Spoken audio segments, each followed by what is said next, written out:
We're here with Josh Bryant, and Josh Bryant has helped build so many 600-pound benchers. I think it's up over 25 people that have bench pressed over 600 pounds, along with Julian Maddox, who I think is Julius Maddox. My apologies, Julius. Don't be mad at me. 771-pound 82, bench. 782-pound bench press. I called him the wrong name, and I lowered his bench. 782-pound bench. Let's just talk all things bench pressing, man. Let's do it. Let's start out with one of the big questions that people always have is, hey man, I'm stuck at lockout. What do I do? How do I fix my lockout for bench? Assuming the technique's good, I would say there's a few different ways we could do it. Obviously, you need to attack your triceps. So that could be done through a few different ways. You have the most obvious, which is like a close grip bench press, if you're like, or any variation of close grip. You got your board presses. You have tricep extensions. What I'd call I'd call it, classify a close grip variation as obviously everybody has a compound movement, but we have sort of intermediate movement. So like on those, you are focusing on moving the weight from point A to point B. It is not a mind muscle connection. Boom, make it happen, get it done, right? Scare the hell. Yeah. Okay. Well, then on the tricep extensions like dumbbells, there needs to be a mind muscle connection. So you need to initiate the contraction with the muscle you're targeting. You need to feel it working. Okay, so a JM press or a Dix press would be somewhere in between there, of like it is a heavy. That's really the actual name of the exercise, Dick press. He's not making it up. This is not a Joel Kaplan plug. It's the real thing. Yeah, in all seriousness, that's like in between a press and an isolation movement. It's kind of like a hybrid movement. So there you'd still focus on the actual movement, but you want to make sure you're feeling the muscle too, where, if you're doing a heavy board press, a 3 board press close grip, if it's not like the perfect mind muscle connection for your triceps, we know it's getting something done. Okay, so that would be the obvious ways. The most sort of like, I guess, kind of, space age technique I'd use is overcoming isometrics in the squat rack. So what you do is lie down if you're having a problem at the lockout. And this, again, we don't need to go over it for each portion, but this would work for the bottom, mid-range, whatever. So wherever that sticking point is, you're gonna get the pins, and we've done a video on this before in the past. You wanna push as hard as you can against the pins for about 6 seconds, trying to break the pins. This is one of those things, if you're not giving like a full-out effort, you're not getting the maximum I've done this in training before too, and it's really helpful. So it transfers about 15 degrees from where you're targeting on that movement. Would you categorize, some of the close grip movements, board presses, pin presses? I should have said slingshot press, bench presses, and bands and chains too on there, but go ahead. Yeah, slingshot bench press, reverse band press, or pressing with bands, pressing with chains. These are all ways I would consider of like overloading the triceps, overloading the body to assist with the lockout. Like in the case of the slingshot, the weights are lighter at the bottom and they're heavier at the top.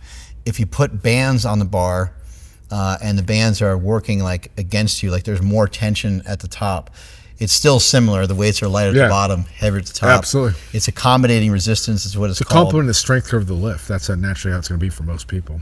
And you're going to, as the chains come off the ground, we've demonstrated this many times before, as the chains come off the ground, there's more and more that chain weight then on the bar.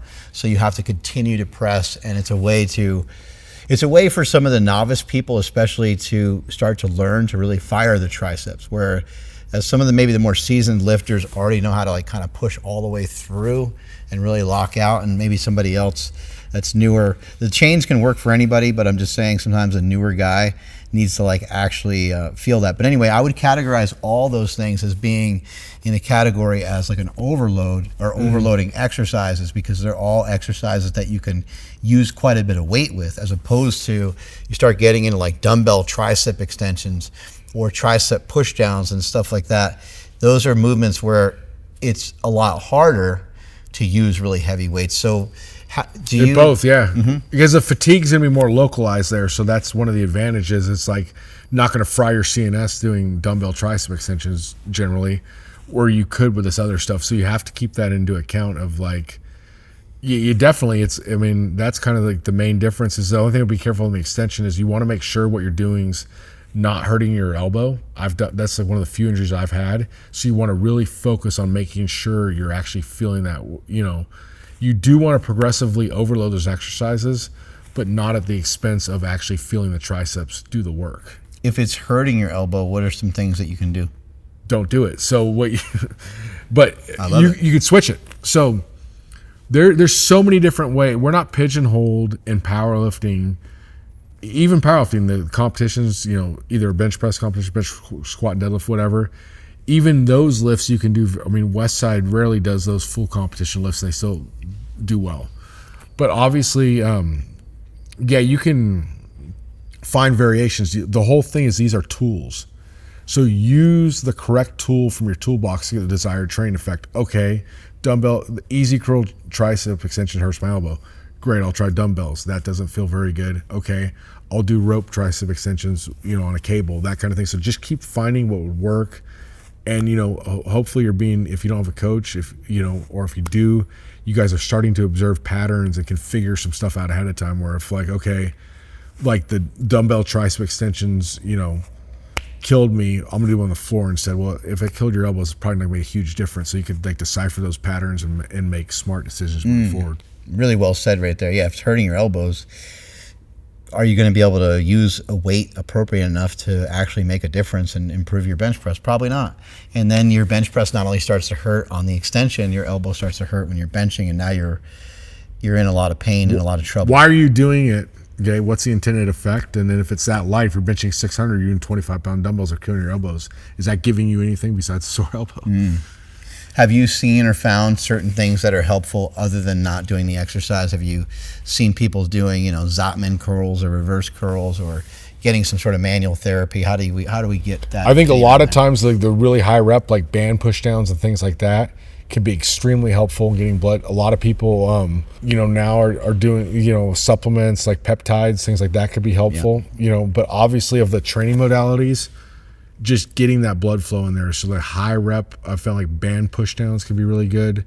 High rep curls, very, very, very high reps with like 50 plus reps to get blood in there and things like that. Then I think one of the main things, people nowadays seem to kind of downplay the importance of movement, of exercise selection. I think that is one of the most, or could be the most important, or at least one of the most important training variables to successful is the right exercise selection.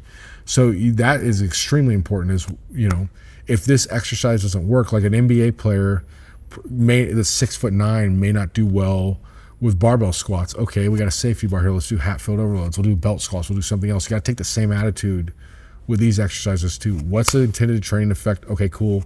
So what's the logical tool to use? If that works, great. If not, why? See if you can decipher patterns, make a decision from there. Yeah, I've had exercises like a tricep extension, bother the elbow. And then I'm like, okay, well, let me try it on an incline. I try it on an incline, and I'm like, okay, I'm going to use dumbbells, and I'm actually going to twist them as I'm going. Well, it makes me use less weight, but it doesn't hurt. You know what I mean? And you can still get some volume in that way. And like Josh is saying, it's like, how do you know what's going to happen if you try to push, 20, 30, 40, 50 reps? I know Louis Simmons was big on that too. This kind of ultra high rep work to help with the connective tissue, get a lot of blood flow in there. Because the triceps, look, they have to be worked. Like if you want to really build a big bench press, you're going to need strong triceps. And it's tough to get enough in with just close grip bench presses or something too. You know what I mean? Because they're going to be so heavy, and the amount of volume and things you would need would be pretty crazy at that point. So you have to hit some of these like more isolated exercises. Just which ones you're going to hit. It's going to definitely, just how you couldn't only do those. You kind of need a combination, or you do need a combination.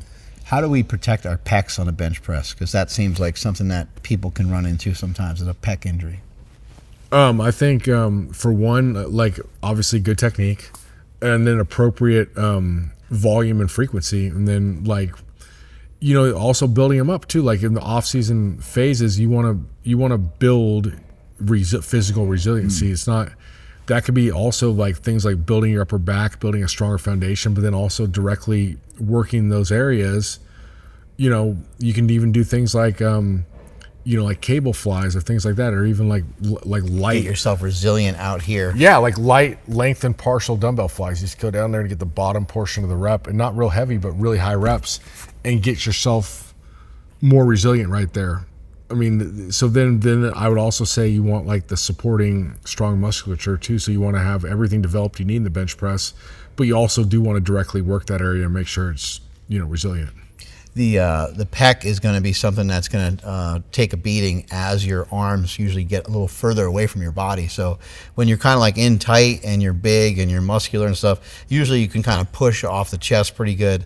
But once we start to have some separation between where your forearm is and your bicep and so forth, that's usually when the pec really needs to like kick in, and that's usually when it has the most trouble. So if you think about it here, you going from here to here is like a really important piece of the puzzle, and doing something like flies, whether it's with dumbbells or flies with chains, I think is really nice, because the weight zeroes out as you get back into these positions, and you can really like almost like not even rehab necessarily, because maybe you didn't even get injured yet, but rehab, prehab, bulletproof that area. That's the goal, is to bulletproof that area.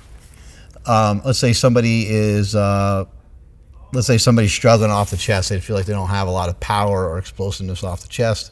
What are some things they can do? Okay, so number one is, I think this is going to sound lame, but I'll say it anyways, intention is compensatory acceleration. You want to make sure in your head, your central nervous system is the general that's going to order the army to get to work, okay? It's the director of the factory, the boss. You got to tell all the workers, so boom, go. That's what you have to do. So if you don't have that intent, it's all useless as tits on a bullfrog, excuse the expression. In all seriousness, it really is. So you have to have that intent. Everything else we're talking about here has of no benefit if you don't do that. So have that intent, number one. Then next, I would make sure that that you actually have, you want to, like, so you lose about 50% of the elasticity once you pause for a second on a bench press, right? So if you're staying tight, you shouldn't have to pause that long on a meet, but you may. Okay, so you're gonna lose about 50. So you still wanna make sure everything's in sync, because if everything's in sync, you have 50% of that stretch shortening cycle that's gonna aid you. So you wanna make sure if your technique's sound, that's by default gonna happen. Okay, but let's assume that's in place. Next, we'd look at a dead bench. That would be eliminating the eccentric portion of our pin press. That's a tough lift. Okay, so that concentric only is gonna build starting strength. How much you can, for horse, you can produce right off the bat, would be called starting strength. And so you want to build that, and you're going to do that by eliminating the eccentric and working those movements explosively.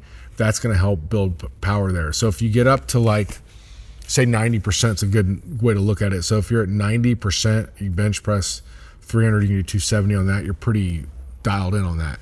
But if you're doing that, and like, for example, Al Davis, bench 670.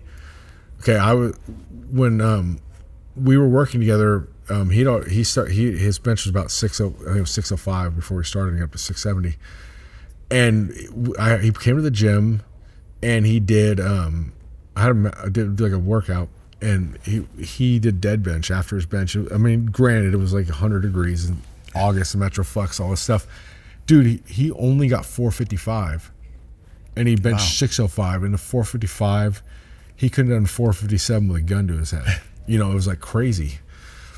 So he ended up hitting, got him up to 670, but he got his dead bench up to 605, so he was approaching right at that 90% threshold I was talking about earlier. So I think that's sort of like the marker. The difference would be like, why don't you just say that for everybody's universal recommendation? Because if you have like super long arms, it can be more difficult, because the only advantage a tall man has on the bench press is the eccentric. You store more elasticity on the way down, so that's gonna be an even harder lift for somebody like that. Like people that are like, Al obviously doesn't he's 6'4". He doesn't have long arms for somebody that's 6'4", but they're still a hell of a lot longer than somebody that's 5'4". So like that's where that comes. So I think the dead bench right there, make sure the technique's dialed in. Also another dead bench is where you set it up out of the pins, right? Out of the pins. We have a video together on that already. You might want to link that or something in the description, and show that video, and that would be that. It's a tough lift, but it really tough beneficial. Lift. Other exercise you can do to help is like dumbbell bench presses, like good pause at the bottom. Another lift I like to do is a bottom end drive, and what that would be is you come down. Kaz, you see that on squats, so I started doing them on bench. He told me about using them for squats. I'm like, I'm gonna try this on bench. You come down, hold it, and then explode like halfway up. So if you're doing like a set of 5, it's boom, boom, boom, boom, boom, then all the way up to the last rep. So you really focus on just really building that bottom end power right there. That's a good one too. If somebody's like healthy and like doesn't have a bunch of problems already, we can look at like plyometrics. So like what I mean by that, like a clap push-up or like a explosive push-up, because that's gonna, you know, allow you to store that elasticity, and you still, even though you're pausing, if you're not pausing, even more so, but even though you're pausing, you still have a lot of that aiding you.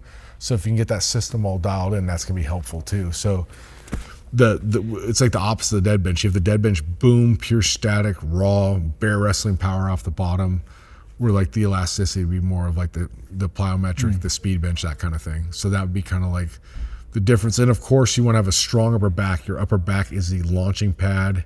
It's going to help keep everything in the upper body safe. And you want to make sure you have strong chest too. I mean, like people, you know, at the end of the day, we can say this and that, but like bodybuilders call it a chest lift, and they're not wrong. What about training the back? We hear so much about the importance of training the back in terms of building a big bench. Well, if nothing else, it just looks badass when you walk up to the platform. So that should be enough. But I think it's your launching pad and helps keep a lot of things safe. So it keeps it stable, it keeps it safe. And so like a good way to balance the body out. Good way to balance the body out, period. So I don't think people, you hear like the 90s when people first started talking about training the lats for the bench, they acted like, you know, if you want to increase your bench, just don't even bench anymore. Just go to the lat pull Face down. pulls and lat pull downs. Face pulls, lat pull downs for 3 hours, and bench every month, like for one set, and your bench will go up. That's not true, but definitely has an importance. Like there have been people that lack back development that have still benched big. So it's not, I don't say it's like impossible not to, but I don't know why you would do that. It's just it looks better, it performs better, it keeps you just more resilient. But to be clear, we're both in the same alignment here, that having a better chest development would probably aid your bench press than just having 100% big back. Not saying, oh, if you work your back, it's just the way to. Not but true. It can be helpful just to be thicker, just to make your body. You know, when I was a kid and I started lifting, I could lift weights where when I was in a gym and I went to do a lift, people would be like, "Hey, kid, you need a spot?" Because I didn't have a back. I didn't have much of a chest even at that point. But I still had some strength. My nervous system was in tune with what I was doing, but I didn't look like I could really lift. So training the back and training the biceps and everything like that is just another opportunity to like look like you're formidable. Absolutely, look like 100%. Look like you know what you're doing. You look like you know what you're doing. And then I also think another neglected one, if we can go into piggyback of this subject, would be biceps. So I think a lot of, and just arms in general, like if nothing else, you're just going to be more stable holding a heavy weight if your arms are bigger. Like, I mean, even if it's like they're useless, just hypertrophy that didn't really aid, it would still help you somewhat. Well, the bicep is a decelerator of the arm too. So it holds a lot of utility to have a big bicep. And then I'm sure you've dealt with this before in your career at some point where you end up with just a nasty pain in your shoulders, and sometimes it hurts on like squat, but a lot of times it's bicep tendon. And so having strong biceps and doing your various curls, doing your curls with your palms up, doing your hammer curls, doing your reverse curls, just getting your body in these different positions, doing your incline curls and getting the arms, out in these positions is all going to assist and aid all the way through here and all the way through your forearms and all the way through your hand, and all these things are super important too. I just had a guy do his name's Brendan Todd. He did a champion in street lifting. You know what that is? Like the max pull-ups and and max chin-ups. And then he won a strict curl. He got the national championship in that. But when he got back to benching, just by putting all that size there, it was like, okay, well, he hit back he got in the mid fives pretty quick, just because he ended up hitting a PR. First, a little shaky coming back because you're like not in the groove, but then it's like all that work paid off because everything was so big and so stable, Rotator cuff. We hear a lot of people run into shoulder injuries. Rotator cuff. Obviously, I'm going to plug my product, the Slingshot.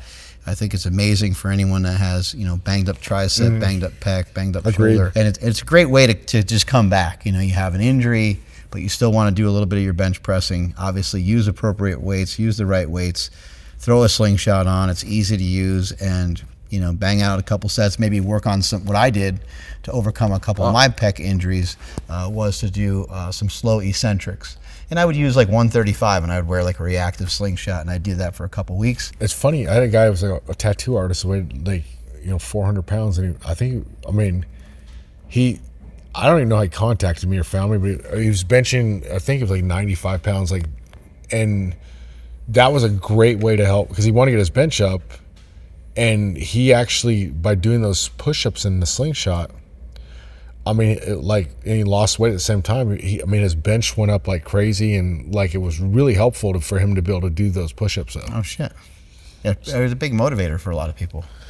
Yeah, but I don't think people think about that for just like doing, or even like if you're in great shape, like just really high volume. I use it for push-ups a lot still. Yeah, I like it. It feels really good.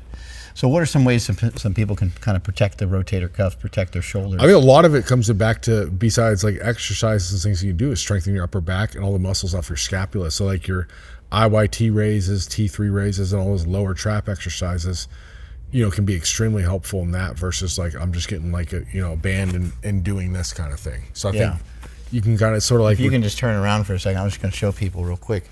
A lot of times right here is where someone's rotator cuff kind of gets messed up. All around these muscles here, all around the scapula and all around kind of the traps and upper back, the stronger that this is, probably the easier it is for your body to kind of keep all that in alignment when you're doing your heavy benches. Because all it takes is like for you to kind of, squeeze out a weird bench, just a little bit weird 100%. For your shoulder, your pec, or your elbow to be screwed up. It happens all the time with the heavy weights. What's something maybe you do in the off season to try to bulletproof some of those areas? What are some exercises that you like? For like that direct area? So I like Kelso shrugs. I like like I was saying, the T3 raises I got from Paula Quinn, the IYT raises, depressions on a pull-up bar or on a lat pull down, scapular depressions. And that kind of stuff is not, and I would do that with people year round too, not just, I'll just keep it in there. So it's almost like if you said, I want to be able to move, we'll keep jumps in there year round. You know what I mean? So like, that's a good way to do it without having to like really think too much about it. We're always doing it. And the key on those exercises is a lot of people get really complacent. So they'll do like 2.5 pounds and never increase it. But then other people are wanting to hit PRs of like, oh, I got in the IYT race like 40 pounds. Well, no, you did. Right. We want to keep it like progressively overload within like reason. Make sure it's done right. It's not about hitting a PR. It's about building armor. It's about building resilience, that kind of thing. Yeah, Louis Simmons used to have us do dumbbell cleans and or like a Cuban press. And both of those movements. I should have met the Cuban press. Great. Both those movements were really nice. Cuban press is like there's different ways of doing it, I'm sure, but like the way I would do it is just kind of like upright row, get the weight to about the nippies, and then you would kind of rotate it up and back and press it overhead is the way I would do them. And then the power clean, dumbbell power clean, we would usually do it seated. We'd take the weight kind of almost like underneath our hamstrings or butt. I've demonstrated this exercise a bunch of times. And you kind of come up this way, you rotate up and back. It's nice if you like that one. It's nice if you have dumbbells that roll, the ones that kind of clank and roll. But if you don't have those, it's fine. If they're just stiff. You know who Paul Leonard is? No. He used to do those a lot. He was a powerlifter down he lives in Arizona now, but he was a powerlifter in Yorba Linda with Art Labar and any of those guys. Yeah. That's who he trained with. Okay. And he used to be big on. I remember he used to always talk about those. Because I used to live in Santa Barbara. It's a huge movement. And I would drive down to train at their gym once a week. It was really far. It was like 137 miles both each way. So I didn't go down there obviously like 4 times a week or anything. And I remember he always talked about the dumbbell power cleans. That's a great movement just to kind of keep those shoulders in place. Keep some meat on your just kind of. When it comes to like actual routine, I know that this is going to be really, really, vast, but considering that, a lot of people are watching that are already bench pressing, do you think the move is for like a lot of these people maybe to go from 1 time a week or 2 times a week, or does it really just depend on the person? Depends on the person. So most people are going to that I've worked with, we seem to optimize results and optimize not getting injured at twice a week. Okay, with one being like a primary focus, the other being a secondary focus. Could be like a close grip day with some shoulder work or whatever. Now, a couple of the guys that have the IPF, one got second last year in the IPF Worlds, I have them doing 3 times a week. So I found a lot of people I've had a lot of people that will go up by adding a 3rd day in there. I personally would not do it myself. I don't like the way it feels. It doesn't work well for me. Once I got to benching over about 225, you know, as a kid, like at once, even at like ninth, you know, like junior high. Starts to feel like a lot, especially. It felt like a lot. The other consideration too is like, you know, if somebody primarily just like wanting to get a better bench because they want a better bench, or the actual power lifter. Well, you know, if you're a power lifter, well, you're also responsible for your squats and your deadlifts. And now you're going to squat 2-3 times a week and have your elbows in this weird position, right? You know what I mean? So it's like a lot more to consider. But if you're mainly just bench pressing, I found the same thing. 2 times a week on the bench press was reasonable, even for someone that was a full-time power lifter. Yeah, because I mean, I just feel like you get a certain point. Because I remember there was my friend of mine and I were training together in junior high. And I said, let's bench 3 days a week. He's like, he had a powerlifting say. He's like, I don't remember who it was, but it was one of the big time benchers. Like they said, 2 days a week, and I remember thinking, well, let's look at this. It was some dude doing like 700. I'm like, he does 700. Like, of course he can't bench as often. Like we're not as strong as him. Yeah. So like, you know, more is better kind of thing. And right, and it's there's a difference though between like training your bench twice a week and actually bench pressing twice a week. So in training your bench twice a week, you might do 1 day a week, mainly where you're actually doing a regular bench press. The other day might be the pin press that you mentioned. The other day might be speed work. The other day might be a floor press. Close grip, whatever, yeah. Because the other one, what I've done with some people that are having sort of, they don't really go, they're not like the true high frequency contenders, but the twice a week just doesn't get it up. I posted one of the guys on their Instagram last night, did the 550 double. And what it did with him is we added, I've done this a couple other people, added like on the third day, do it sub-maximal singles, but like it's heavy for him still. So his max is say 573. On the third day, he might do like 495 for 3 singles or something. So it's heavy enough to get something, but it's not enough to like overly fatigue him. And that's really worked wonders. I would never personally recover from it, but the results speak for themselves. So again, I don't give a shit. If it's going to get people results, let's do it. You know, I've had other people that broke plateaus going to like 4 times a week. That's generally not what it takes. Cause like you have Julius Maddox on the other extreme of like, he just won't recover, but he has a really high work capacity. We can do other stuff. We can do like crazy amounts of, You can do a lot of stuff in 1 day. yeah. And we can do a lot of back volume, a lot of this and a lot of that. I mean, there's a different thing too with recovering with, you learn about clients too and working with people is some people handle a lot in 1 day, but they don't really respond as well or do as well with frequency. Because you think about it, it's not just like, oh, well, if you do the same load over 5 workouts, just divide it to 15, you get better results. It may be, but like when you're really in tune and intense, like warming up and the mindset that goes into a training session is pretty bad. Like the way we're doing it right now, I'll speak for myself here. I'm not like psyching up for this session all day. I'm not stressing about it. Like I used to get when I was competing, like stressed out, dude, like in a good way. I liked it, but it was like a bad way too. Like, it's just like, you're walking around, you see other people, they're not even like, they're like just silhouettes. So you're like nice, polite, but like, you don't like really think this is like a person with a real life. It's just like a space right there, right? And you're just focused on that workout. Where now I show up and I'll give a full effort training, but I'm not like revolving my life about how am I going to execute this workout? What's this going to mean? What's this going to do? What if this happens? It's like, I'm going to show up, I'm going to do it, give a good effort, then move on with the day. And I think a lot of people competing aren't like, it's tough to do that. So like when they have to warm up, get in the training mindset 15 times, 12 times a week can be hard. And so sometimes on paper, the science would say divide the sessions up more, but the reality would say maybe not, you know? Somebody listening right now, somebody watching wants to bench 315. What do they have to bench for 2 or 3 reps, or you know, to kind of get closer to that 315? I think we covered this on the podcast a little bit, talking about you have different like kind of fast responders, slow responders. So there are some people with more endurance type of just genetic makeup and fibers, and you will see them bench press, you know, 275 for 10 and bench 305.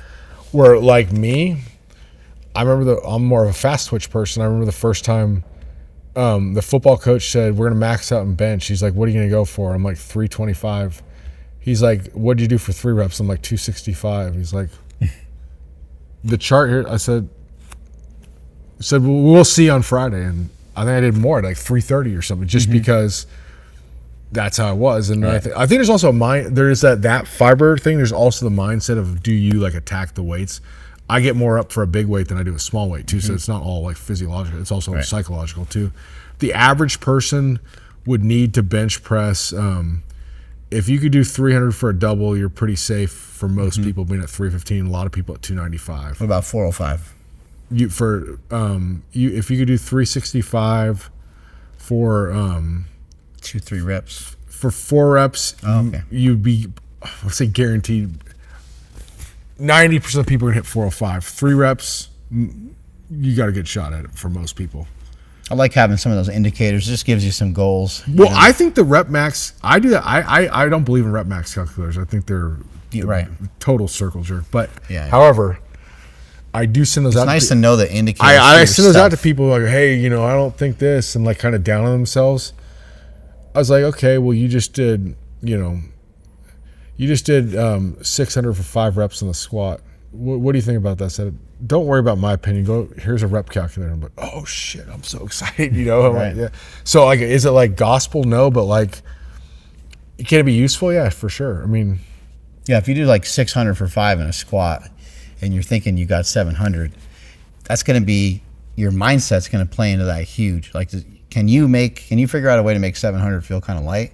Because if you can, you might be able to trick yourself. You might be able to make the lift, but you probably need to be able to do 600 for like 6 to 8 reps. The squat, if you got a pair of brass balls and you like to fight, you can. I've seen people grind reps out. Maybe you throw maybe you wear knee wraps. You just wear them a little tighter on the meat. Yeah, you just grind through and you time the set, and it took like 73 seconds, and you passed out and useless for 2 weeks after. But I mean, and you just hammer it. What are some other things that maybe have surprised you with bench press that have helped some of these guys that you've helped bench over 600 pounds?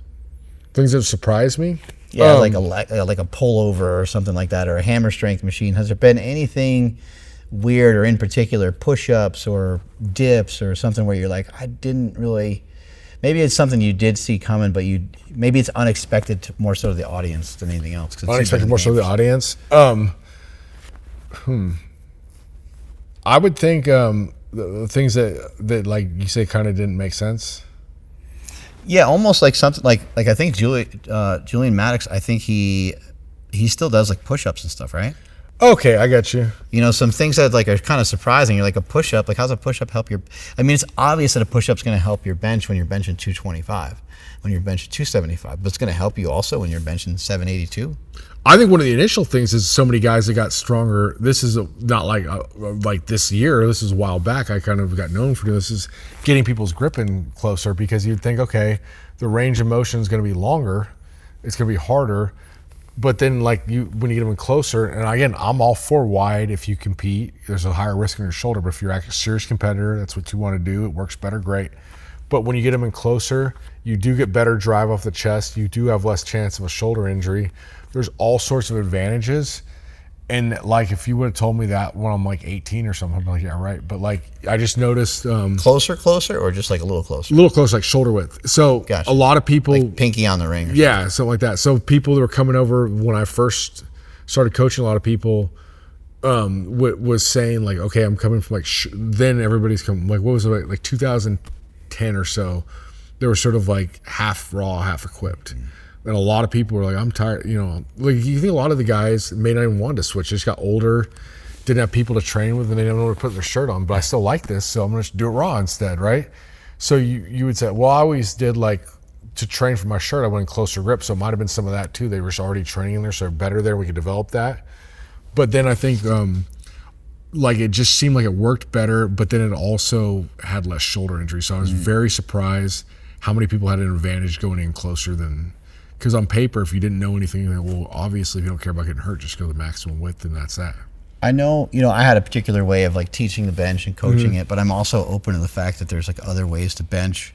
I see now that people actually bench a little differently than they did a few years back. When it comes to like the technique and stuff, do you really think the elbow's got to be like pinned in, or like, what are some of your? I think a lot. So I'm honestly working with a lot of people that already have developed technique, and I'm just going to touch little things up. So they're saying, so like, I'm not usually getting beginners, so I'm all for anything if it works, and I'm just going to touch it up to make it a little bit better. So I think people did get too much over in on the, like I noticed that at one of the elite FTS. Leg drive and everything. And like I never heard of I benched 500 pounds before I ever heard anything about leg drive. Well, I think there's some good concepts that people blow out of proportion their effectiveness. So like, can getting some leg drive keep you tighter? Of course. Can you probably lift more? Of course. Probably help you in competition and do the pause. Everything. Yeah. But like, is it going to, the people that first started, I think it's because people want to just get like content that could potentially go viral. Coaching, yeah.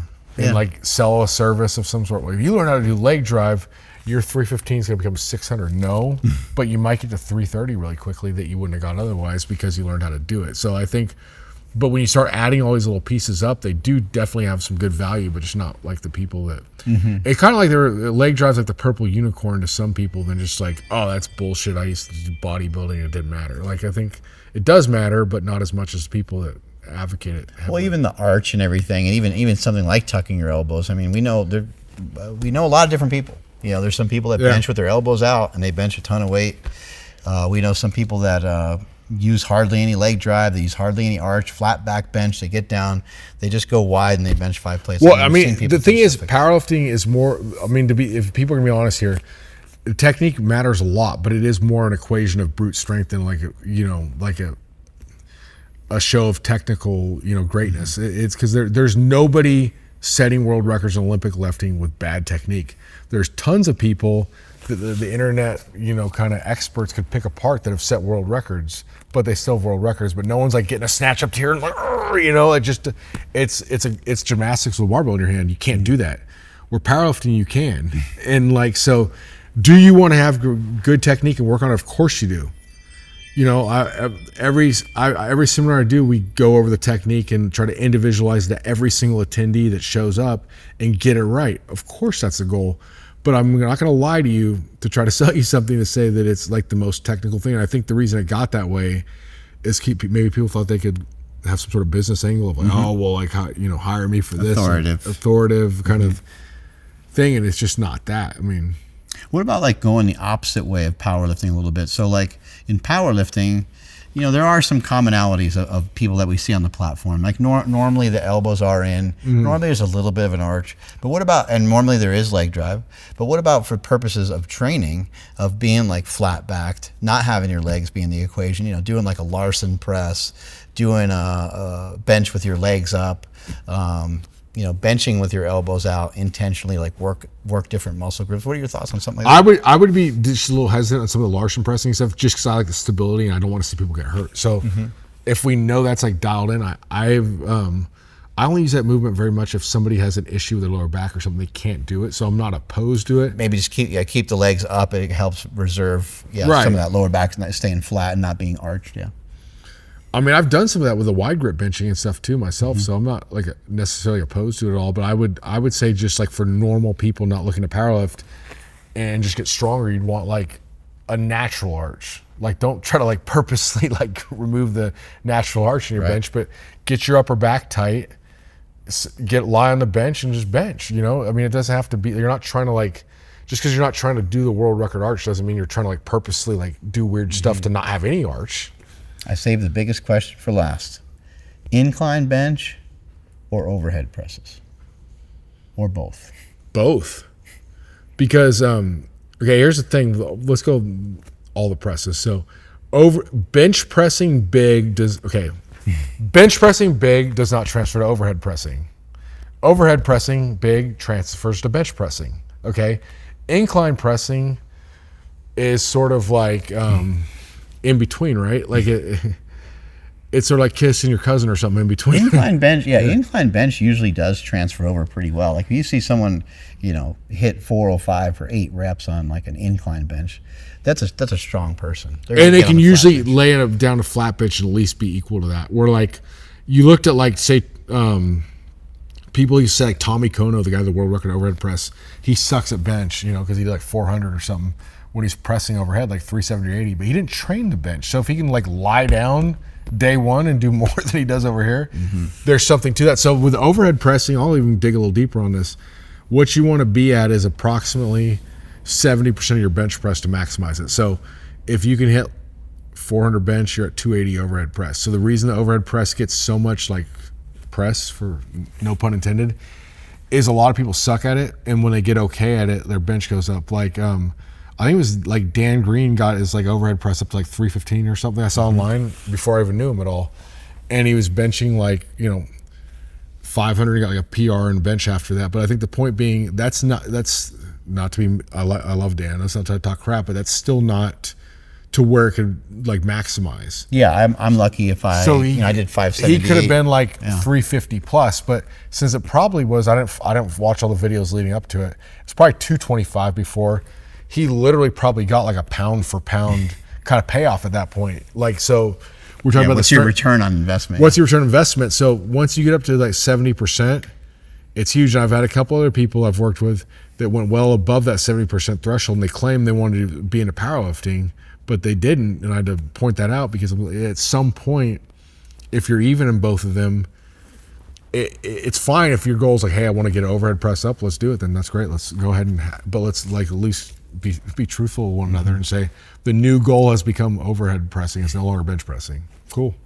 And if you were to throw in some overhead pressing, let's say for a few weeks, and then a few weeks later you were throwing in some incline benching, would that be on a day where like those exercises are like the main focus, or and would you still do flat I'm doing the bench? secondary. So if I was going to be like still with the flat bench being the goal, I'd do that on the secondary day. So I might sometimes go flat bench first on one day, then maybe incline after that, or split it up on a separate day. Start off with the incline or the overhead press, because you still got a lot of shoulder work in incline too.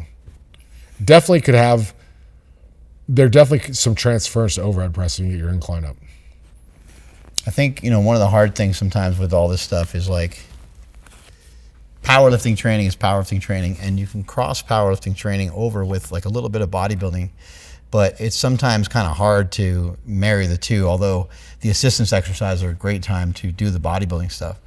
I think, for myself, where I'm at now, it's like benching is kind of fun. I've always been good at benching, so I'm like, well, it's a kind of disservice to myself if I don't still bench, because I know how to do it and it's fun. And I want to get stronger at it, something that's motivating for me to do. But I also want like the hypertrophy. I also want like the bulky chest, but it's not hard to pair the two together. You do your power movement, you do your strength movement. Maybe that represents the first two movements, and then the next three movements after that. Benching's a weird thing. Yeah, you're absolutely right about that. I think like there's people that are strong, but they sometimes don't look like the bodybuild. You know what I mean? So I'm trying to blend both together. I think it does help with hypertrophy certainly, and other things. And I think it got like a lot of people have gotten a bad rap because they're not good at it. So what they will do is like downplay its effectiveness. Like, okay, oh, you're supposed to be a strength coach, you bench 225, you suck. Well, bench presses doesn't do anything, there's nothing functional about it. Well, that's not true. Just because you're not doing a good bench doesn't mean you're not good at everything, so you're not smart and all that. But I think so basically bench press has been the standard for so long.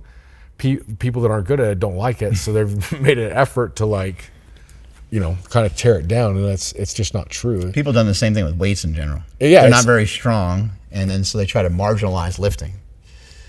They do, and it's like I do see their point in some stuff. They always say, like in football, right?